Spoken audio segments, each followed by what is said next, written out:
Come on, Snake.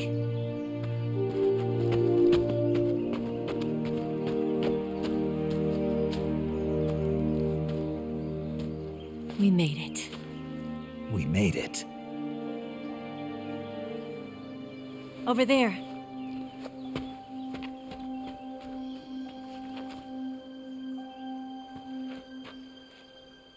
It's the boss, isn't it? I'll go get the wig ready to take off. Right. I'll leave you two alone. But come back in one piece, okay?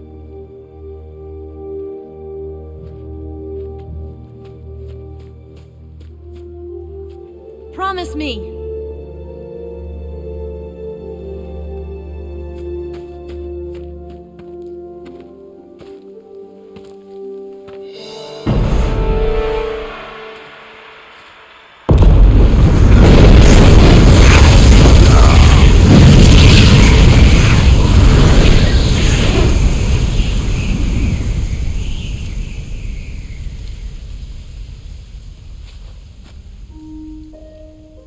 Life's end.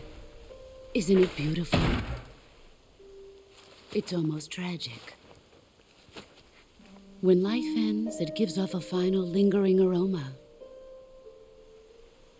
Light is but a farewell gift from the darkness to those on their way to die.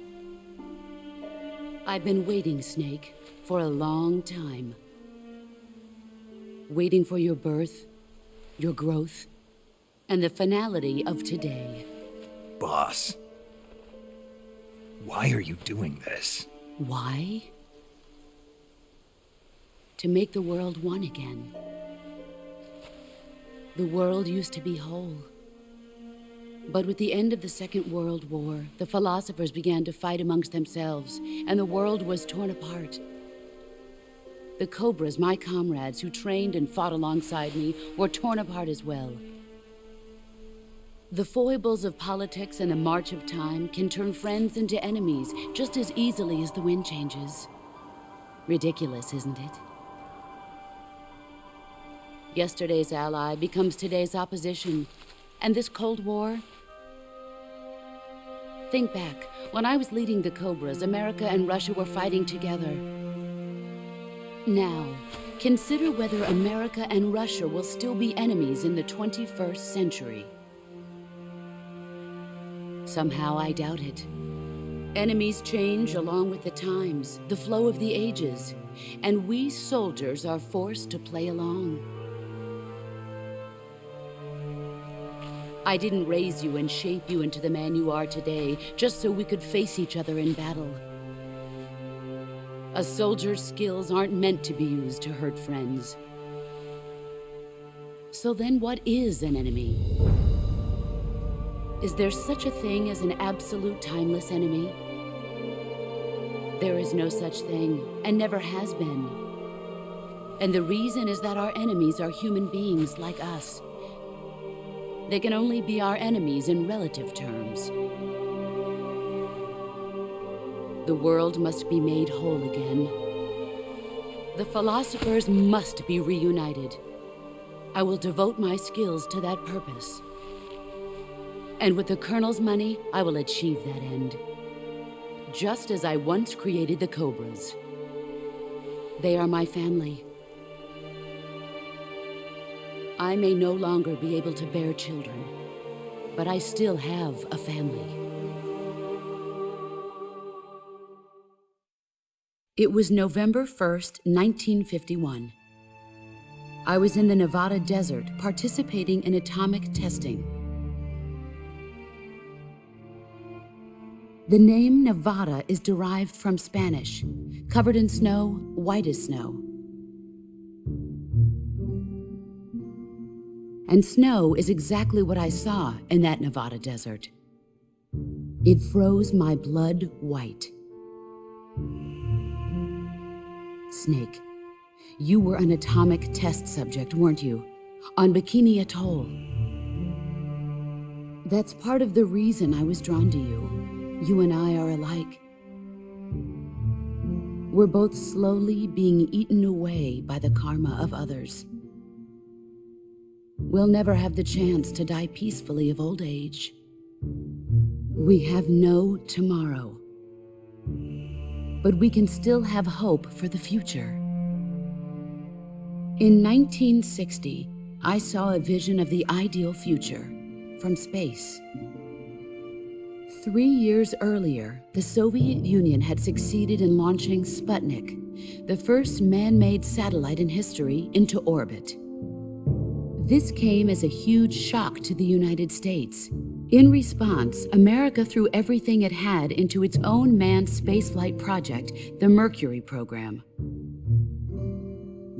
Even as the Soviets seemed poised to send their first man into space, America was still experimenting with chimpanzees and rockets. The government wanted human data, so they secretly decided to send a human being into space. I was the one they chose. At the time, they didn't have the technology to block out cosmic rays, and whoever they sent up would inevitably be exposed to heavy radiation. That's why they chose me. After all, I'd already been irradiated once. Of course, you won't find any of this in the history books. I could see the planet as it appeared from space. That's when it finally hit me. Space exploration is nothing but another game in the power struggle between the U.S. and the U.S.S.R. Politics, economics, the arms race, they're all just arenas for meaningless competition. I'm sure you can see that, but the Earth itself has no boundaries. No East, no West, no Cold War. And the irony of it is, the United States and the Soviet Union are spending billions on their space programs and the missile race, only to arrive at the same conclusion. In the 21st century, everyone will be able to see that we are all just inhabitants of a little celestial body called Earth. A world without communism or capitalism, that is the world I wanted to see. But reality continued to betray me. In 1961, I was sent to Cuba, to Bahia de Cochinos. It was part of a CIA-sponsored invasion under the guise of taking Cuban exiles back to their country. But the U.S. government betrayed them. Our weak-kneed president held back their air support. Defenseless, the exiles were annihilated by the Cuban army. All I could do was watch in silence. I was set up by the very country I'd sacrificed so much for, by the very government I dedicated my life to defending. I was driven from the surface world, and I went underground. Then, 2 years ago, I faced the Sorrow, my old comrade in battle. He was my friend. But one of us had to die. I was left with no choice. The Sorrow gave his life for me. There is no enmity between us. One must live, and one must die. That was the mission. The ones who gave me that mission were the philosophers. Early in the 20th century, the true holders of power in the United States, the Republic of China, and the newly formed Soviet Union gathered together in a secret meeting that would later be known as the Wise Men's Committee. The secret pact they formed there marked the beginning of the philosophers. But the last of the original members died in the 1930s. After that, the organization began to run out of control, and the Wise Men's Committee degenerated into a mere shell of its former self. The philosophers of today have no sense of good or evil. Their influence extends to countries and organizations involved in every aspect of every war. They have become war itself. That's how they operate. The sacrifices of war cause a shift in the times. This shift leads to renewed conflict, and in turn triggers the next war. Like a nuclear chain reaction, each conflict sparks countless others, forming an endless spiral that will continue on for eternity. Do you understand what I'm saying, Snake? By consuming me and you, the philosophers intend to keep that cycle going forever. It was my father who explained all of this to me. He was one of them. You see, I am the last remaining child of the philosophers. But after he revealed the truth, my father was killed by that same shapeless, formless organization. And my father isn't the only thing the philosophers have taken from me. In June of 1944, the Cobras and I took part in the landing at Normandy. We'd been given a top-secret mission to locate and destroy enemy V-2 rocket installations. I was pregnant at the time. The sorrow was the father. I gave birth on the field of battle. A beautiful baby boy. But my child was snatched away from me by the philosophers.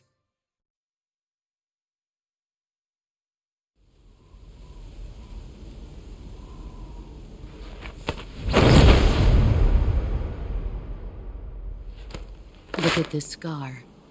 This is proof that I was once a mother. I gave up my body and my child for my country. There is nothing left inside me now. Nothing at all. No hatred, not even regret. And yet sometimes at night, I can still feel the pain creeping up inside me, slithering through my body like a snake.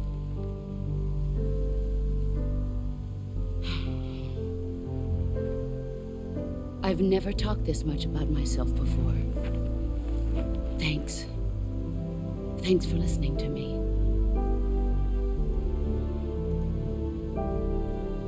I feel content. Snake, commence the operation. I raised you. I loved you. I've given you weapons, taught you techniques, endowed you with knowledge. There is nothing more for me to give you. All that's left for you to take is my life, by your own hand. One must die, and one must live. No victory, no defeat. The survivor will carry on the fight. It is our destiny. The one who survives will inherit the title of boss. And the one who inherits the title of boss will face an existence of endless battle. I'll give you 10 minutes. In 10 minutes, MiGs will come and bomb the hell out of this place. If you can beat me in less than 10 minutes, you'll be able to escape in time. Let's make this the greatest 10 minutes of our lives, Jack. Boss. You're a soldier. Finish your mission. Prove your loyalty. Face me. I come.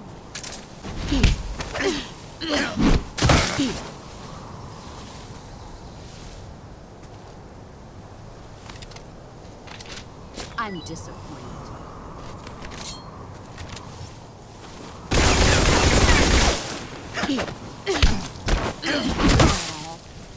All these years.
That's tasty.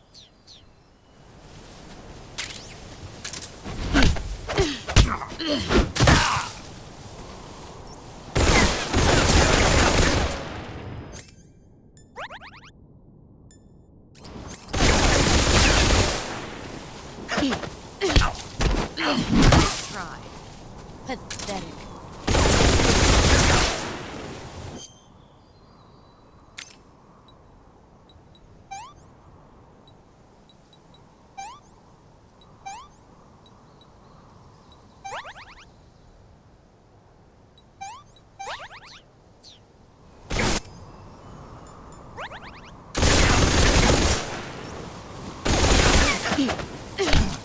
Not the man I thought. Run quick. Try.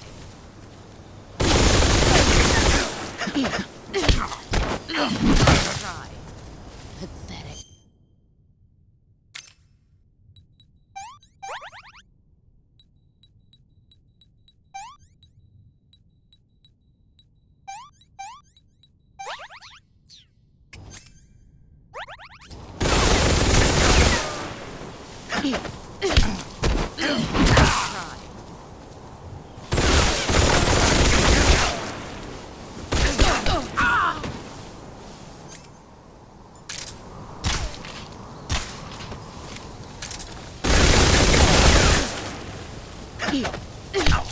Not the man I thought. Pathetic.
He's gone.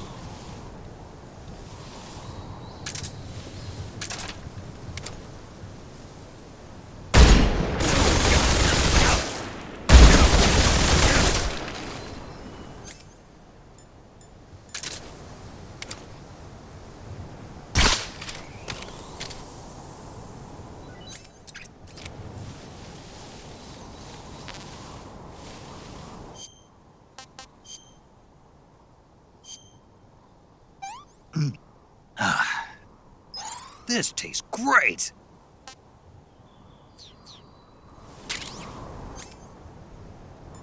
Where are you hiding?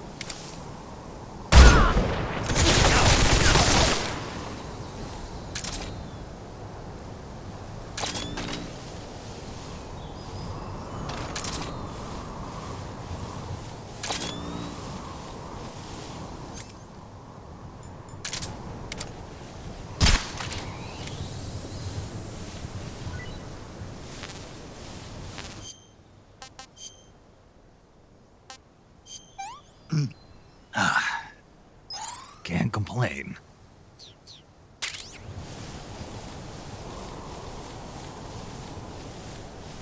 Where are you?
Take this.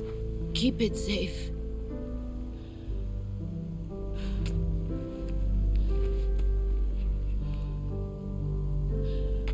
It's our only hope.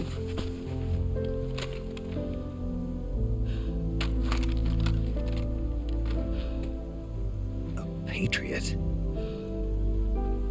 Why are you giving me this? Jack. Or should I say, Snake. You're a wonderful man. Kill me. Kill me now. Do it.